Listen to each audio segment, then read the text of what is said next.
Hello friends, my name is Oliver. I was born in Jamaica. It's found in the West Indies, Caribbean Sea. I was asked to share with you how I met Jesus. Actually, it's a very short story of my background. Growing up, I originated from a bicultural family, father Jamaican and mother Swiss background. So bicultural means both influences from both families.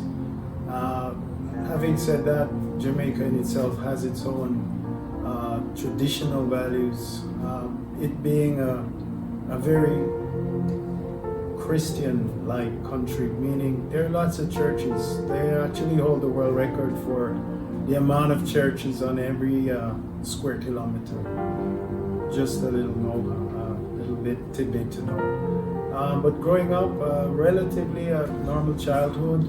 I was the oldest son of three boys. My mother was a very busy registered nurse, meaning having three kids, she had to work night times.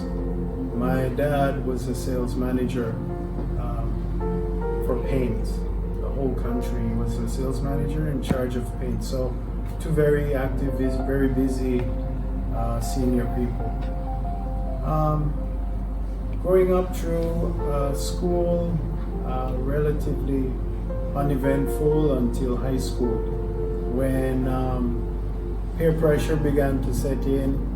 There were times of me searching for myself to find somewhere to fit in, somewhere to be accepted, somewhere where I felt basically wanted and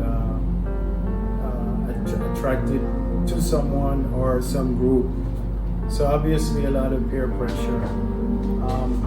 Back in those days, there was no internet, there was no email. So growing up, kids were always being kids. We would always meet on the street. So there was always something to share, something to show and to associate with. However, it came down to my 12th year, to the second year of high school. My father was an elder in the church, meaning I grew up in the Brethren church, where it's very rudimentary, very structured, and very almost to say traditional, where women weren't even allowed to preach or to speak. So having said that, we were also tasked with the privilege of owning the church key. So that meant every week one of us were tasked to open church. Every Sunday for family Bible hour, every Wednesday for Bible study, Thursday for women's group, or any other extracurricular activities like piano lessons. This embodied in us, my brothers and I, a sense of responsibility and to seek out ways to go to the church. It's about 15 minutes walk. In Sunday school, I would remember times where we were tasked of remembering our Bible verses. These were rewarded the next week. We returned by the Sunday school teacher. There were also times where I remember great reason for going to church was to fill the baptismal pool at the back of the lot, where we were tasked to not only fill, swim, but also drain after the service. All these activities centered around my life, but I never got a chance to openly and intimately know who this Jesus was. I just went along with the emotions and the flow. Until one day, there was a visiting pastor. His theme and topic that day was, where will you spend eternity? At 12, I understood that once we have left this life, our physical bodies rot away, but our soul is still alive and will eventually end up somewhere. The basics were set. We could either go to heaven, live a life with the Lord in paradise, or into hell. But it's a choice that we had to make. At 12, I realized I had to take a decision for my own good, because I was drifting, I was getting caught up in all kinds of bad activities, peer pressure, boys, racing, bikes, and all kinds of stuff. But I realized I had to make a change. I decisively took a decision to accept Christ or Jesus as my personal Savior. This was a big move, because then I realized it would mean me giving up everything, surrendering to God, everything. And this actually comforted me. It meant also giving up my old friends and finding new ones. So this was a comfort to complete my time during high school.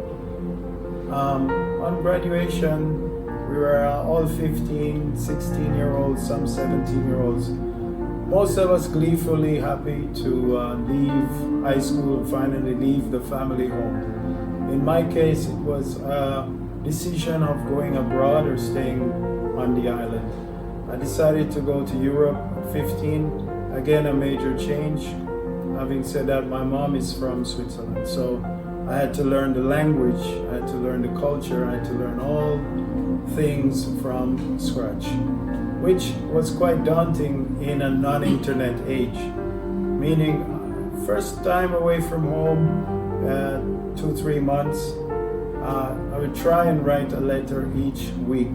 And by writing a letter means sitting down, taking the time to gather my thoughts and send it home to relay that message of loneliness, of feeling misunderstood. But thank God at this time I knew I had a friend I could rely on, and his name was Jesus. I participated a lot in youth groups at this church that I actually found, and because I was working a lot on a farm and the family were Christians, the owner was a pastor. So I was, I would say, let's say, blessed to know good people all along. But this wasn't by chance. This was because Jesus knew my path before I even knew myself. And He led me through times of tribulation, tests, trials, to where I am today. I'm happily married. I have 2 kids. And I would like to encourage you, if there's a time in your life where nothing makes sense, I can assure you that there is a friend who stays closer than a brother, and His name is Jesus. He's a way maker, a peacemaker, and really a lawyer, a healer, a comforter.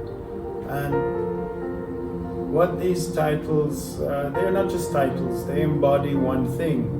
It's your identity. You find your identity in Christ. So that's how I live, or try to live my life, knowing my identity is in Jesus and not in myself. Thank you.